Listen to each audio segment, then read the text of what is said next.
آج کا جو میرا مضمون ہے وہ ہے یسوع نے انجیر کے درخت پر لعنت کیوں کی۔ متی کی انجیل کا جب ہم 21واں باب پڑھیں گے، اس کی 18ویں سے 20ویں آیت تک پڑھیں گے تو وہاں پر ہمیں یہ ذکر ملتا ہے، اور مرکز کی انجیل کا 11واں باب اور اس کی 12ویں سے 14ویں آیت تک جب پڑھیں گے اور پھر 20ویں آیت سے پڑھیں گے تو وہاں پر ہمیں یہ ذکر ملتا ہے۔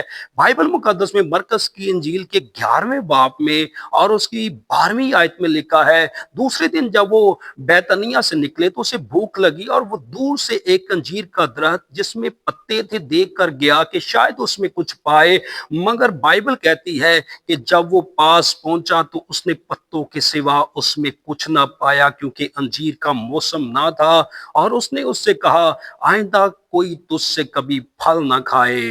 اور اس کے شاگردوں نے سنا، اور پھر بائبل میں لکھا ہے صبح کو جب وہ ادھر سے گزرے تو اس درخت کو جڑ تک سوکھا ہوا پایا، اور پترس کو وہ بات یاد آئی۔ اس نے اس سے کہا اے ربی، دیکھ یہ درخت جس پر تو نے لعنت کی تھی سوکھ گیا ہے۔ بائبل کا یہ واقعہ ایک انسان کے ذہن میں بہت سے سوال پیدا کرتا ہے کہ یسوع نے انجیر کے درخت پر لعنت کیوں کی؟ یسوع کے دور میں انجیر کا درخت کس کو ظاہر کرتا تھا؟ آج کے دور میں انجیر کا درخت کس کو ظاہر کرتا ہے؟ ان تمام سوالوں کے جواب میں اس ویڈیو میں آپ کو دوں گا۔ اس ویڈیو کو آخر تک دیکھیے گا تاکہ آپ ان سوالوں کے جواب حاصل کر سکے اور اس کلام کے وسیلہ سے برکت پا سکے۔ بائبل مقدس میں درخت جو ہے وہ ہمیشہ ہی انسان کو ظاہر کرتا ہے یا کسی قوم کو ظاہر کرتا ہے۔ یہاں پر خداوند یسوع مسیح ایک انجیر کے درخت میں پھل ڈھونڈتا ہے، اور بائبل کہتی ہے کہ انجیر کا موسم نہیں تھا۔ خداوند یسوع مسیح انسانوں کی زندگیوں میں، ایمانداروں کی زندگیوں میں پھل ڈھونڈتا ہے، حالانکہ انجیر کا موسم بھی نہیں تھا۔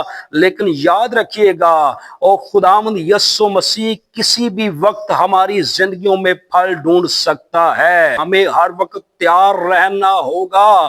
اور یہاں پر خداوند یسوع مسیح نے جو انجیر کے درخت پر لعنت کی ہے، یہ لعنت جو ہے وہ بددعا کو ظاہر نہیں کرتی، یہ لعنت جو ہے یہ عدالت اور خدا کے فیصلے کو ظاہر کرتی ہے۔ خداوند یسوع مسیح اس واقعہ سے ایمانداروں کو سکھا رہے تھے کہ ہر وہ شخص جس کی زندگی میں صرف پتے ہیں اور وہ ظاہری طور پر تو بڑا دیندار نظر آتا ہے، لیکن اس کی زندگی میں پھل موجود نہیں ہے، اور اس پر خدا کی عدالت آئے گی۔ خداوند یسوع مسیح جب پہلی آمد میں آئے تو وہ لوگوں کو نجات دینے کے لیے آئے تھے، لیکن جب دوسری آمد میں وہ آئیں گے تو لوگوں کی عدالت کرنے کے لیے آئیں گے۔ میں آپ کو ایک واقعہ سنانا چاہتا ہوں۔ ایک دفعہ ایک شخص جو ہے وہ ایک کنویں میں گھرا ہوا تھا، وہاں سے ایک جو ہے وہ شخص گزرتا ہے اور اس کو اس شخص پر ترس آتا ہے، اور وہ اس کو جو ہے اس کنویں سے نکال دیتا ہے، اور وہ نکال کر جو ہے وہ اپنی راہ چلا جاتا ہے۔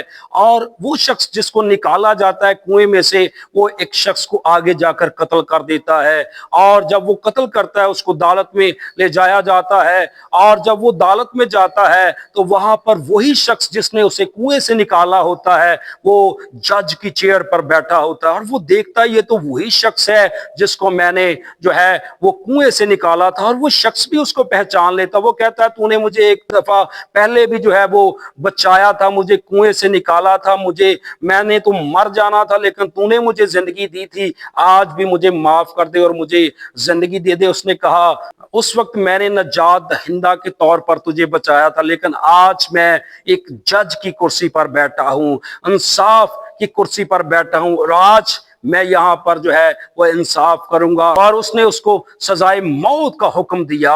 اور میں آپ کو یہ بتانا چاہتا ہوں کہ اگر ہماری زندگیوں میں خداوند کو پھل نہیں ملے گا، ایک دن عدالت آ سکتی ہے۔ انجیر کے درخت کو اور بڑے سالوں سے موقع ملتے رہے، لیکن جب مالک پھل ڈھونڈنے کے لیے آیا تو پھل نہیں ملا۔ آج اپنی زندگیوں کو چیک کرے کہ اگر خداوند آج ہی آ جائے، آج ہی ہماری زندگیوں میں پھل ڈھونڈنے کے لیے آ جائے، تو کیا ہماری زندگی میں روح القدس کے پھل ہیں؟ کیا ہماری زندگی میں پاکیزگی ہے، حلم ہے، محبت ہے، صبر ہے، برداشت ہے؟ روح القدس کے پھل ہماری زندگی میں موجود ہیں؟ یاد رکھیے گا، انسان ظاہری صورت کو دیکھتا ہے لیکن خداوند